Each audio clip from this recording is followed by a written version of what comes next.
안녕하세요 여러분, 한반도 최고의 주식 유튜버 벌써 11월 2주차가 됐네요. 굉장히 많은 종목들이 기다리고 있어요. 하나, 두 개, 세 개, 네 개, 다섯, 일곱 개나 있는데 역시나 그 중에 기대되는 건 별로 안 되고 한 두 종목 기대되고, 그리고 괜찮을 듯한 한 종목 정도, 그래서 총 2 플러스 1 이 정도 눈여겨보시면 되겠다. 수요일치 결과 나오면 누구보다 또 빨리 알려드릴게요. T3 엔터테인먼트는 오늘 수요일 결과 나와가지고 제가 누구보다 빨리 알려드렸죠. 얘는 상태 괜찮다고 말씀드렸었는데 아니나 다를까 수요일치 결과도 상당히 성공적으로 나왔었습니다. 디스클레이머예요. 특정 종목에 대한 매수 매도 추천 아니니까요. 참고만 하시기 바라겠고, 종목들이 워낙 많으니까 중요한 종목들은 좀 시간 분배를 좀 늘리고, 또 기타 종목들 별로 중요하지 않는 종목들은 그냥 호라릭 이런 식으로 가버리겠습니다. T3 엔터테인먼트 미래에셋에서 청약하고요. 뭐 게임 관련주라고 보시면 되겠고, 기타로 드론 애프터 서비스 뭐 그렇게 보시면 되겠습니다. 시총 한 1000억짜리 소형주고요. 한 425만 주 어마어마하게 많은 물량을 청약하죠. 그 이유는 워낙 가격이 싸기 때문에 그렇습니다. 주당 1700원이니까요. 425만 주면 여러분은 균등 들어가셨다고 했을 때 최소 한 10주 이상은 받으실 것 같다. 그렇게 생각하시면 되겠고요. 유통 가능 물량도 32%로 괜찮고요. 퍼더 6으로 아주 잘 나왔습니다. 경쟁률 1744로 수요일치 결과가 이미 성공했죠. 단 의무보유 확약률 4%는 조금 뼈가 아프더라고요. 근데 이제 나중에 기관 대표적하고 난 다음에는 한 10% 이상으로 끌어올릴 것 같습니다. 그러면 홍민균 대표이사님 IR 인베스터 릴레이션 투자자들 대상으로 이제 관계 맺는 거죠. 그거 한번 같이 보시게요. 안녕하십니까. T3 엔터테인먼트 대표이사 홍민균입니다. 당사는 대표적인 게임인 오디션 게임을 비롯하여 온라인부터 모바일까지 다양한 게임을 개발하며 기술력을 보유하고 있는 전문 게임 개발 회사입니다. 2004년 국내 최초 리듬 게임 오디션을 출시하였고, 국내에서 출시한 이후 2년 만에 전세계 37개국의 게임을 서비스하며 여러 국가에서 게임상을 수상하였습니다. 한빛 드론은 드론 부분 글로벌 1위 업체인 DJI의 국내 총판을 맡고 있는 기업으로서 최근 몇 년간 지속적인 성장을 해나가고 있습니다. 오디션 게임은 모든 연령층이 누구나 쉽게 즐길 수 있는 캐주얼 게임입니다. 약 8만 종의 아이템을 통해 유저별 결제 금액은 국가별로 상이하지만 평균적으로 월 3만원 이하 유저가 대부분이고, 전체 평균 결제 금액도 약 5, 6만원 수준입니다. 2022년 상반기 기준 중국 및 베트남 모두 월 평균 신규 유저가 4만 명 이상 증가하고 있습니다. 특히 베트남 지역의 성장세가 두드러지고 있습니다. 이러한 유저수 증가로 인해 중국 시장에서 최근 3개년 매출 성장은 연평균 14%를 달성하였습니다.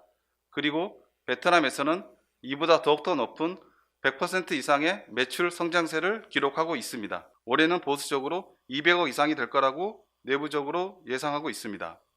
이러한 게임 유저수 증가 및 매출 성장 요인으로는 크게 두 가지가 있습니다. 첫 번째, 글로벌 협력 네트워크입니다. 당사는 아바타 및 패션 의상 아이템을 개발하고 주기적인 이벤트를 제공하며 현지 퍼블리셔와의 긴밀한 협업을 진행하고 있습니다. 재무 보시면요. 2019년도에 매출액 430억, 590억, 작년에 680억, 올해 한 700억 정도로 곱하기 하면 그 정도 될 것 같습니다. 작년부터 성장률이 급격하게 떨어지는 게 조금 눈에 띄네요. 근데 영업이익은 지속적으로 잘 늘고 있어요. 작년에 90억이면 올해 말까지 하면 한 140억 정도. 매출액은 그대로인데 어떻게 영업이익이 이렇게 번쩍 뛰나 좀 의심스러운 부분이 있죠. 아마도 상장 준비하면서 여러 가지 좀 마사지를 하신 것 같아요. 과거의 성장성이 굉장히 눈이 부시나 올해부터는 성장이 좀 둔화된 것으로 보인다. 올해 반기순이익이 92억으로 추정했을 때 퍼는 한 6 정도로 추정이 되고요. 아마 올해 매출액도 작년같이 굉장히 큰 폭으로 뛰었다면 얘도 한 13 정도 그 정도로 나왔을 건데, 성장성이 많이 꺾인 걸 회사에서 고려해가지고 6 정도로 이 정도로 설정을 한 모양입니다. 아무래도 이 단기순이익이 실제적인 단기순이익이 아니다. 원래는 이거보다 훨씬 적어야 되는데 상장 위해서 좀 만졌다, 뭐 이런 소리를 본인들이 퍼 6으로 실토하고 있는 것 아니겠어요? 그런 식으로 참고하시면 되겠고요. 제2호도 상당히 기대가 되고 있습니다. 2차 전지 중에 탄소 나노튜브라고 보시면 되겠고요. 시총 6천억으로 상당히 큰 종목이고 한 200만 주, 이것도 상당히 많이 청약하죠. 청약한다고 쳤을 때 여러분들 균등으로 한 3주에서 4주 정도 생각하시면 되겠고요. 유통 가능 물량 36% 원활하고, 고목가 밴드는 아마 상승 18,000원 이 정도에서 결정될 것 같다. 근데 다만 이제 지금 적자가 좀 쌓이고 있다는 거, 얘는 이익이 안 나고 적자가 나지만 업종이 너무 좋다. 2차전지 탄소 나노튜브 이 부분에 지금 LG 에너지 솔루션도 과감하게 진출을 하고 있더라고요. 아무래도 제2호가 기술력이 있다 치면 나중에 LG 에너지 솔루션에서 제2호 인수합병할 수 있는 거고, 아니면 제2호 대표이사가 야망이 있다 치면 LG 에너지 솔루션하고 별개로 자기들 쭉 키워나갈 수도 있는 거고 뭐 그런 거 아니겠습니까? 만약 기술력이 그런 게 있다 치면 어떤 방식으로든 성공할 가능성이 높은 뭐 괜찮은 업종이다 그렇게 보시면 되겠고요. 강득주 대표이사님 IR 한번 보시게요. 제2의 대표이사 강득주입니다. 나노튜브와 프렌트 엔지니어링 사업을 진행하고 있습니다. 최대 주주인 저와 특수관계인이 한 54%의 지분을 가지고 있고 SK이노베이션과 기관 투자자가 30%의 지분을 소유하고 있습니다. 사업 영역 부분을 말씀드리겠습니다. 먼저 탄소 나노튜브 사업입니다. 세계 최고 품질의 2차 전지 도전제형 탄소 나노튜브를 개발을 해서 현재 글로벌 2차 전지 제조사들의 상용화를 했습니다. 탄소 나노튜브는 탄소 원자로 구성된 육각형 구조의 나노메타 단위의 아주 작은 직경을 가진 긴 튜브 모양의 신소재입니다.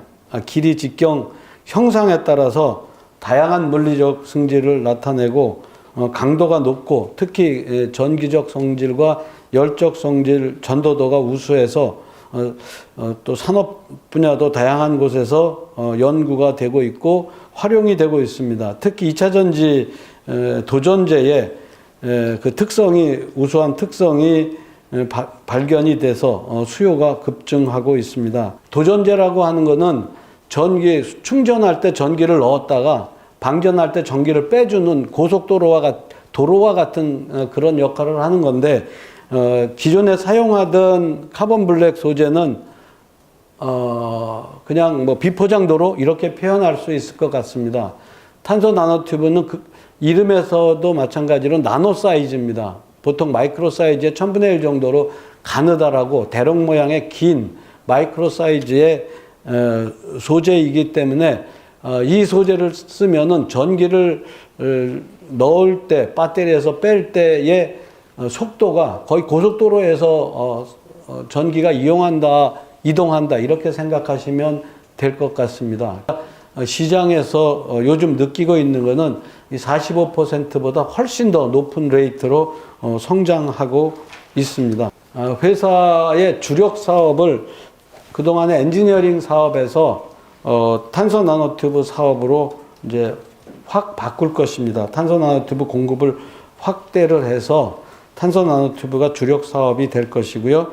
생산 캐파가 1000톤 증설하고 내년에도 또 1000톤을 증설하겠다라고 돼 있습니다. 그런데 현재 진행되고 있는 상황을 봐서 특히 이제 그 중국 제품이 이제 나오지를 못하기 때문에 그게 막히는 바람에 국내라든가 일본, 미국 등에서 저희 회사 제품으로 거의 결정하는 데가 많이 있습니다. 그래서 내년에 2000톤으로 증설하는 게 아니라 3000톤으로 증설을 해야 됩니다. 또한 2025년도 되면 현재 3000톤이 얼마가 될지 정확하게 가름할 수가 없어. 최소한 6000톤은 돼야 되지 않을까. 재무 한번 보시면 2019년도에 매출액이 450억 그리고 그때는 흑자가 나고 있었어요. 2020년도에 470억으로 매출액 소폭 늘었고 영업이익은 좀 많이 줄었고 작년 같은 경우에는 매출액 큰 폭으로 늘었지만 영업하고 당기순이익이 적자로 큰 폭을 시현했고 올해는 6월까지 320억이니까 말까지 640억 정도로 추정이 되고요. 영업이익하고 당기순이익도 작년 수준으로 굉장히 안 좋게 나오고 갔습니다. 최근에 적자가 갑자기 발생을 시작했는데 이유를 반드시 체크하고 투자를 결정해야 되겠다. 그런 식으로 보시면 되겠고요.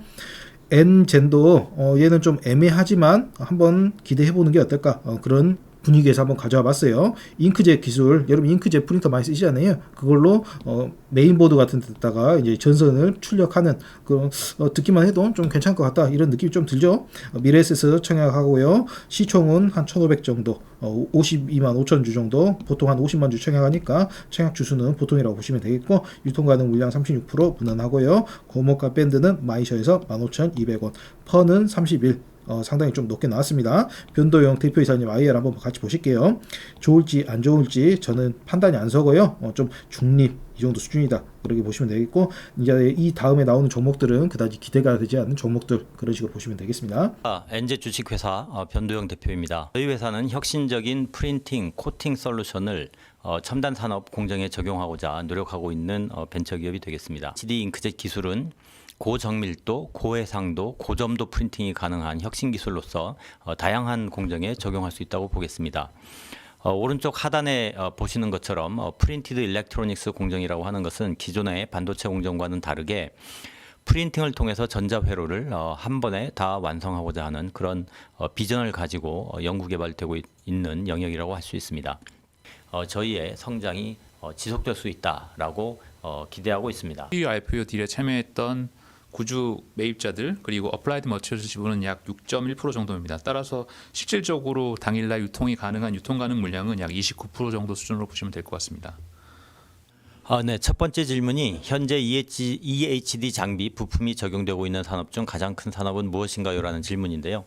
아까 이제 저희가 캐시카우라고 이제 보여드린 프로젝트가 첫 번째는 마이크로 LED 관련, 두 번째는 스마트폰용 OLED 관련, 세 번째는 바이오 센서였는데 가장 저희의 매출의 큰 규모를 차지하고 있는 것은 당연히 이제 스마트폰용 이 OLED 관련이 되겠습니다. 재무 한번 보시면 2019년도에 30억 매출, 2020년도에 37억 매출, 그리고 2020년도에 33억, 작년에는 100억 조금씩 올라오고 있는 게 눈에 보이시죠? 그리고 올해는 중간까지 해가지고 110억이니까 올해 말까지는 한 220억으로 이제 성장성이 조금씩 이제 눈에 뚜렷해지는 괜찮은 길목에 와 있다 그렇게 보실 수 있겠고, 영업이익하고 당기순이익 같은 경우에도 이제 흑자로 돌아서는 흑자 전환에 성공했다. 좀 괜찮은 시점이 아닌가 그렇게 보이고요. 그렇기 때문에 이런 괜찮은 적자에서 흑자로 전환되는 업체들은 상당히 비싼 가격에 팔리거든요. 왜냐하면 나중에 이제 성장성이 상당히 기대가 되기 때문에, 그렇기 때문에 얘도 펄을 한 31배 이렇게 좀 높게 나온 게 아니냐 그렇게 생각이 들고요. 성장성만 지속된다면 뭐 31배 뭐 껌이죠. 내년에 이익이 올해의 한 2배로만 가도 바로 퍼가 한 15배로 떨어지지 않습니까? 그렇기 때문에 성장성만 지속된다면 퍼는 솔직히 뭐 아무리 비싸도 아무 의미가 없는 거죠. 성장성만 받쳐주면 이해할 만한 퍼다 그렇게 보시면 되겠고요. 자, 나머지 기업들 빠르게 한번 볼게요. TFE는 IBK 증권이고요. IB 증권에서 뭐 청약하면 그다지 뭐 좋은 종목이 나오는 것은 보지 못한 것 같아요. 뭐 반도체 관련 기업이고요. 시총은 한 1,000억 정도, 67만 5천 주 개미들 대상으로 모집하고, 유통 가능 물량이 괜찮다, 23%, 9,000원에서 1,500원이 고목값 밴드고요. 펀은 12 정도, 그냥 무난한 기업이다 그렇게 보시면 되겠고, 넥은 넥스트에서 이전하는 종목입니다. 지금 현재 유비오는 넥스트에서 지금 거래가 되고 있고요. 워낙 넥스트는 이전 상장 종목 유통 가능 물량이 많기 때문에 초반 주가 올리기가 좀 쉽지 않은 그런 종목인 거 다들 아시죠? 미래에셋에서 청약하고요. 뭐 교육 관련주라고 보시면 되겠고, 시총 굉장히 작은 한 400억 정도, 69만 주 정도 이번에 또 청약하게 되겠고요. 얘도 1,800원에서 2,000원으로 굉장히 고물가가 낮아가지고 좀 개미들을 꼬실 수 있는 착시를 불러일으킬 수 있다. 그리고 퍼도 뭐 적당하다. 유비오는 넥스트 이전 상장만 아니었으면 상당히 괜찮았을 것 같아요. 수요 예측이 괜찮게 나올 수도 있다. 뭐 이렇게 저는 판단이 들고요. 단 넥스트 이전 상장으로 유통 물량이 좀 많은 게 흠이다. 그렇게 보시면 되겠습니다. 그리고 밀리의 서재 같은 경우에는 전자책 많이들 가입하셨죠? 저도 한번 공짜로 저번에 이벤트 KT에서 하길래 KT 계열이거든요. 한번 들어가 봤는데 그다지 계속 멤버십을 유지할 만한 큰 메리트는 못 느끼겠더라고요. 근데 이 얘기 듣고 제 주마 멤버십 끊어버리시면 저 진짜 대성통곡해버려요. 여러분, 제 멤버십은 좀 유지 좀 해주세요. 제 멤버십은 밀리 서재하고 좀 달라요. 계속 가입해 있으시면 언젠가 빗볼날 있지 않겠습니까?